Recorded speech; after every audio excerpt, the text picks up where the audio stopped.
So today is an exciting day because this guy just joined the club.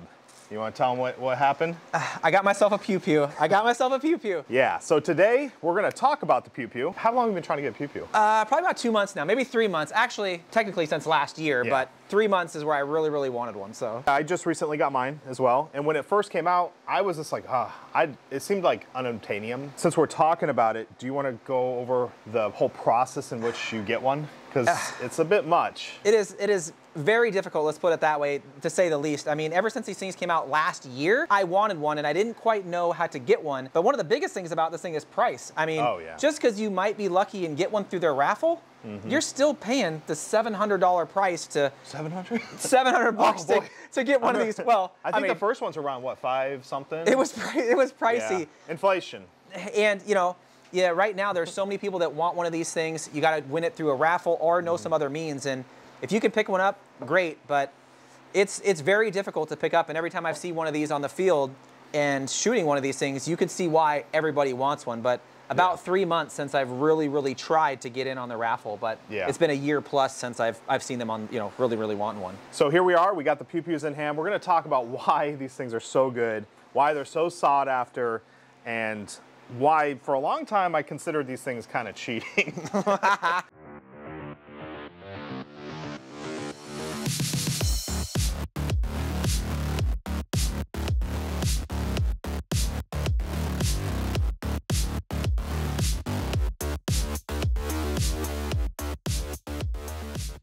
So I want to talk about a concept that I'm sure you've dealt with. Oh, yeah. Because you do a lot of reviews, you get a lot of new stuff. And to be honest, it's exciting. It's exciting to get this new stuff, get it in hands and kind of play with it. And it feels like the best thing ever. And like a lot of us when we do videos and content, we're like, this is the best thing ever. This is so cool. You know, just got this in. It's from whatever. You know, you start talking about whatever. But what happens is over time, like something that truly is the best thing ever comes out. And then you say, this is the best thing ever. And it's just like, I don't know. I'm kind of rambling, but you know what I'm saying. Like, I know exactly what you're saying. And it's, you know, every time you get a new blaster that's the hottest thing on the market, or maybe it's not the hottest thing and it's only a $30 or $20 blaster, you know, I get it. I come in and I'm like, man, this thing is awesome. It's great. It's sweet. And you kind of follow that pattern, but there are very few blasters where you can say over the test of time, over months, you could say, you know what? That is hands down the best blaster that I have seen, and you're just not saying it because it's the latest, greatest, shiniest thing. You do bring up a good point that maybe that's a good video series where you go mess with some of the stuff from a year ago, 2 years ago, and see how does it hold up, you know? And I can attest to that because there's a lot of blasters that you thought at the time were great. You're like, oh man, this thing is the best $30 blaster, and a year from now, the X-Shot Long Shot comes out and you're like, man, this thing is the latest, greatest. But hands down, over the last year of me really wanting one of these things, hands down, this has been never been a blaster where I've said, oh, you know what, there's something else that I like better, and it's not the shiny new object. It has always, hands down, been just a flat-out good blaster. Yeah. And this is a great time to talk about the DrFlux official channel sponsor, PCBWay.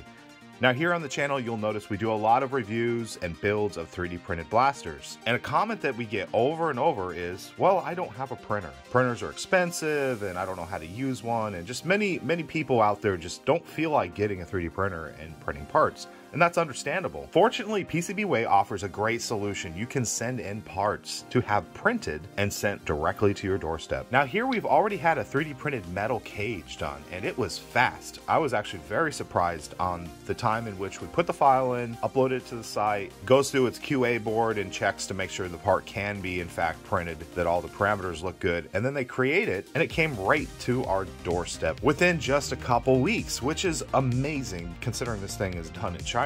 So we put the parts in on June 15th and we have them in hand on June 28th. That is a crazy turnaround. So if there's a part out there that you wanted to be done in maybe CNC metal, or if you actually have a PCB that needs made, or just some basic 3D printed parts, then use PCBWay. And if you'd like to save $10, use special code PCBWay TAC DrFlux. And to use a special coupon, you have to have an order over $40 US, and shipping is not included. So this is a flywheeler blaster, which means it has, you know, motors and flywheels up here. It has a solenoid in the back, which actually pushes the darts up into the flywheels.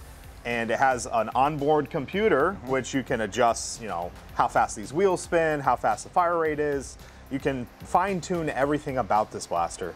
And the operating, so what, highest FPS would they say? I think around about 150 is the highest it goes. Yeah, and then highest fire rate on this model, your model might be different, but I hear this one is 40 darts per second. I think mine's right there too. I think yours is 50. Woo! That's a little hot. Yeah, a little hot. Yeah, so just so you get an idea of what this is, so you got a little compact thing, takes a magazine, can fire up, dump a magazine instantly if you would like. I don't recommend playing like that, but you can do it. And it's just lightweight, it's there. I mean, you can see why we're just completely blown away by it. And I'll let you talk about accuracy. Yeah, well, accuracy for me is huge because it doesn't need to shoot terribly fast. I just want to be able to aim at something and shoot. And the Pew Pew, when I first tested DrFluxes at our local wars, I was impressed. I didn't believe that a small pistol like this would shoot as accurate as most of the most accurate springers on the market. But one of the things that I really did notice also is it doesn't really matter the darts that you're pushing through here. Most people want to shoot brand new darts out of here. And if you're like me, I'm going to pick up my darts throughout the game. I'm going to pick them up off the ground. I'm going to pick up other people's darts. And this thing just shot any dart through it accurately. Doesn't matter. Nope. And I actually was feeding these things the cut down waffles. They handle just fine. And that's another part we want to talk about is just overall gameplay and just being out there and doing nerfing and stuff. And it's one thing to have all your mags like on you, like you're ready to go and going to go play your matches and stuff. But what I find, and I know you play like this too, like you're out there, you're actually recovering darts too, and you're loading mags in between games and stuff. And there's a lot of blasters, they're very finicky. Oh yeah. Like, especially if you do springers. Like there's certain springers that you just can't shoot certain things through it. And that's the one thing I really like what you're saying is just the overall compatibility with all the ammo you find out there. Yep. So I think being able to try and find the ammo that you shot your brand new darts is almost impossible. Yeah. And like me, if you have a couple magazines and you're running around, I'm picking darts up as I'm playing because some of these games can last 4, 5, 6, 15 minutes. And if you're not picking up darts and refilling 2 mags while you're going, you're probably going to run out of darts. So that's one of the main reasons why I really like the Pew Pew is because it doesn't matter what you're shooting through it. It's going to shoot great every single time. Yeah. Definitely. I guess we can talk about ergo. I mean, yeah. I think it feels great. Yeah, I think the handle of it's great, and the lightness of it is really what drives this thing. Just how light it is. Doesn't weigh anything. So on the side of the blaster, it's really nice. You have this holster type of system. The one I have set up here is the smaller one. Oh, you already took off your. Yeah, I can throw it back. Well, it's fine. There's a longer one that's just the standard holster setup, and that actually just goes on the leg. So you've seen those around. Yep. The magnet system they're using is called Fidlock. And so it's really great. It just slides right in. I have mine mounted in a strange position right now. Don't worry about that. But yeah, it just goes right on. Just snaps on, pull off. Typically though, you want to put on your waist or wherever. Yeah, they're great. And they're able to do that because it's lightweight. It's something you can just pull off you and it's great. So the only thing to really talk about is where do we go from here? Because the Pew Pew, at 150 FPS in a pistol form, small form factor, the battery is just enough. So I was a little skeptical at first. I thought, it's not enough battery. But I've been running this all season. We've had a lot of games. And typically what I do is I run this in the morning or the first part of the day, about 4 hours. And I'll switch over to my other battery, so you just carry 2 batteries. So, I mean, it's got everything I want in a blaster, and it really makes you wonder, where do we go from here? I mean, we see other blasters coming out with, like, the momentum. I guess you got that coming. You got it coming, and I mean, you bring up a good point, is when you get to something like this where it's so versatile, it doesn't matter what you shoot through it, it doesn't matter kind of what FPS, as long as you're in the 100 to 150, because you can dial it down to match your needs. It's hard. It just comes down to now, what is your ergonomics and how do you like it? Do you like an SMG? Do you like a pistol?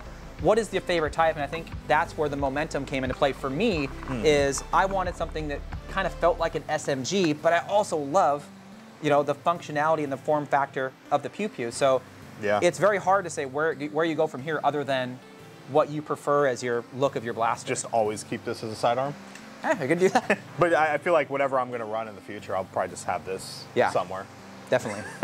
But yeah, yes, thanks for coming out. This is Joe from XFox Games. But yeah, I'm DrFlux. I want to thank you for watching today's video. As always, be safe and happy foam flinging.